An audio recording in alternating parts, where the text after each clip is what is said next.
Most of the time. It's an okay name. I accept it. It's an Irish name, I'm told. I don't know. I haven't Googled that yet. One day, I will. Garrett's okay until you get in a scenario where you have to say your name out loud to somebody. Because I don't know if anyone has a name similar to Garrett, but if I say my name out loud, it sounds like Jared, Derek, Jarrett, Barry, Barrett. Every name you can imagine. Does anyone here go to Starbucks? Yeah.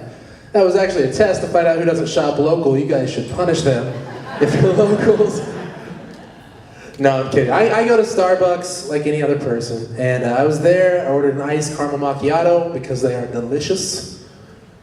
And got to the part where I had to tell them my name. She said, the lady behind the counter asked, "What's your name?" And I say, "My name is Garrett." She says, "Jarrett?" I said, "Garrett."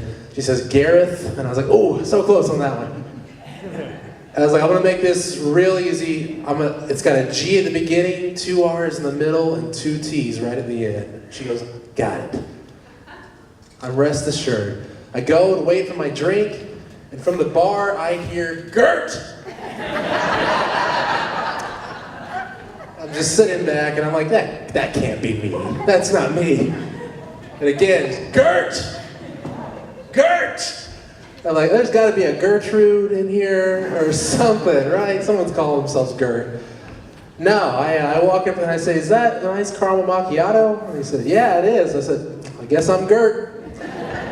And I look, and she spelled it perfectly that time. She wrote G-R-R-T-T on the cup. Gert. Some strange alien man has come into the shop today named Gert. I told that joke in Springdale, Arkansas, actually, not far from here. And a lady came to me after the show and said, "That was a hilarious joke you told where they thought your name was Dirt." And I said, "Excuse me?" And she said, "That was funny when they thought your name was Dirt." And I said, "You thought I was saying dirt that whole time?" She said, "Yeah." I was like, "Do you realize how full circle this whole joke has just come now? Like, I'm gonna die right now. That was beautiful." Man, I'm happy to be here. I really am. I wore my tightest pants for you guys tonight. Like an entertainer should, right? Yeah, hey, one move there. I wore tight pants for too long. And by that, I mean before they were made for men. To be specific. Any other gentlemen in the crowd wear women's jeans before? You never know where you're going to find them. So, I was 15 years old. And I grew up Southern Baptist, and the idea of wearing women's clothing kind of terrified me a little bit. But I also liked punk rock, and I played skateboarding video games. And I was like, "Oh, that's enough of the devil's influence for me, isn't it? I'll go ahead and do that." So I remember marching into a Forever 21. You guys familiar with that store? That wonderful ladies' outlet? I marched into Forever 21, and I walked back. The whole time, my youth pastor's words were just like echoing in my head, like, "This is not God's will. This is not the will of God." But like I continued to do most of my life, I ignored the voice of the Lord and just proceeded. I just proceeded right on back to where they sold women's skinny jeans. With the confidence of a young man who's going to buy women's clothing and put on his body for his own gosh darn satisfaction. And yeah, thank you. It's empowering. And I looked down, and that was when I realized that I am a plus-size woman. Yeah, I'm a plus-size woman. I'm a big girl. I'm a big girl. Now, when you're 15 years old, society has taught you what beauty is. And I didn't really fit into the whole Pamela Anderson style of beauty that I thought was the only way beauty worked, right? And I was like, "Oh my gosh, what in the world?" So I had this whole brain change right there in Forever 21.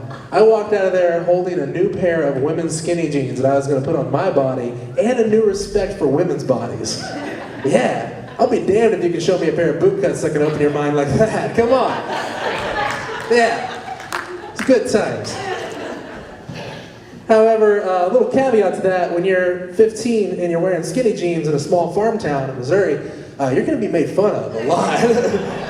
An awful lot. I grew up in Hartville, Missouri, if you guys know where that is. Well, really? Well, 30 miles. Okay, guys, where at? Marshfield. Marshfield, yeah. Actually, my wife's from Marshfield, so she's backstage. That's cool. Yeah, small world. Not Northwest Arkansas. No. So in Hartville, it was population 600, and as a straight cis man, I was the gayest man in that town for wearing skinny jeans. Always. I go back to this day, and sometimes people are like, "Hey, Garrett, happy Pride." I'm like, at least you're getting kinder with your insults. Like, come on. I don't know, man, but there was this reoccurring joke that the rednecks would always throw at me for my skinny jeans. I guess they were born with it inside of them because every redneck knew it. It was a little homophobic joke. I hate it because it haunted me most of my life.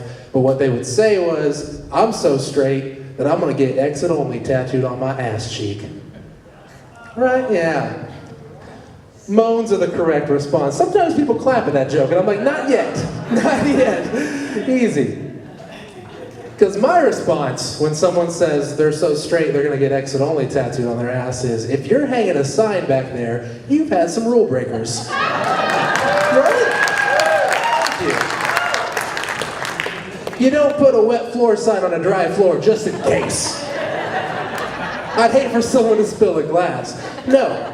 Someone thought that your exit was an entrance and they changed you. They changed your whole outlook on life. It's a fun one, isn't it? I'm gonna tell you guys one more tale.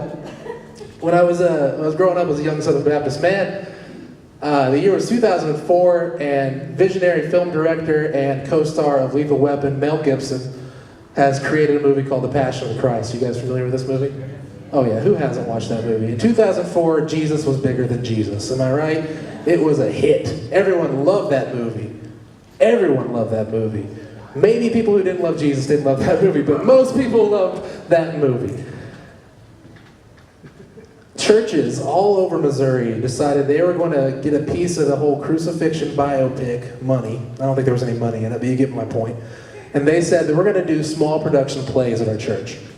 My church, Little Creek Baptist Church, had a play called The Trial of the Crucifixion of Jesus Christ. Now, whenever you're about 16, or actually I was only about 13 years old at this time. If you're about 13 years old, Trial of the Crucifixion is the weirdest format you can ever be put into.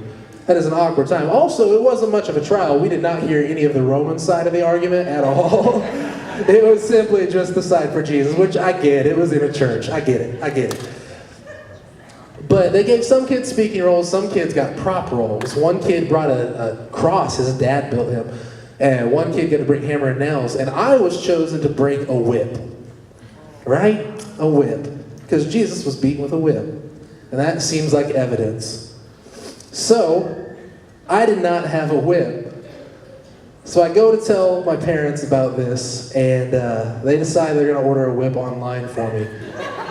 Yeah. I don't even know if you guys remember 2003 very much, but whenever you shopped online, things didn't have to have images back then. You could just buy white squares online that cost X amount of dollars. It was a terrifying time. We saw a whip called Fun Whip. The Fun Whip. What 13-year-old doesn't love fun? I love fun. At age 13, I really loved fun. So the Fun Whip gets ordered.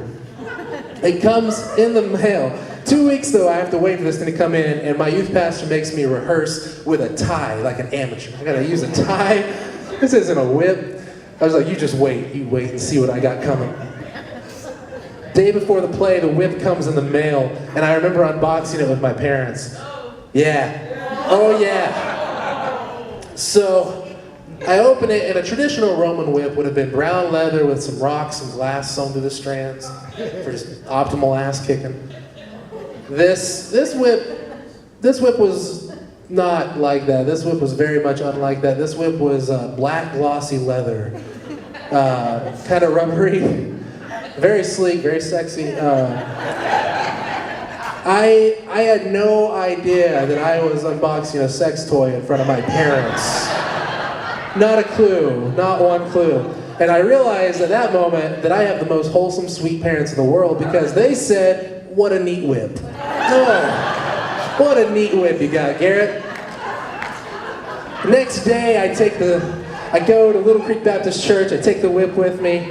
It's time for me to take the stage. I walk down the aisle, all eyes are on me. I'm carrying a sex toy down the church of a small Southern Baptist church. I take the stage.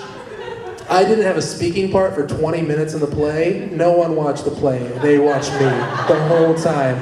They wanted that whip. The kid who brought a hammer and nails, that kid brought a hardware store hammer and nails. He didn't get a head turn. He didn't get a clap watching me. Time comes. I step forward to the center of the stage and I hold it high above my head. I say, this was the whip that was used to beat Jesus Christ with. To take his flesh and to make him submit to the Roman army. And I bowed and I walked away. Years later, I'm 18 years old, and a parent that was there that night comes up to me and asks how I've been. At the time, I'm in a band, and I'm just so happy I'm in a band. I'm telling him all about my band. And he says, do you remember that play when you were about 13 that you did? And I said, yeah, of course I do. That moment, that energy I felt from the crowd onto the stage inspired me to want to be a musician. Heck, I'm even thinking about becoming a comedian. And he goes, you should become a comedian. Taking a sex toy to church is hilarious, man. And I realized right then that no one told me it was a sex toy ever until I was 18 years old. But thank you guys, that's my time. I really appreciate being here, guys.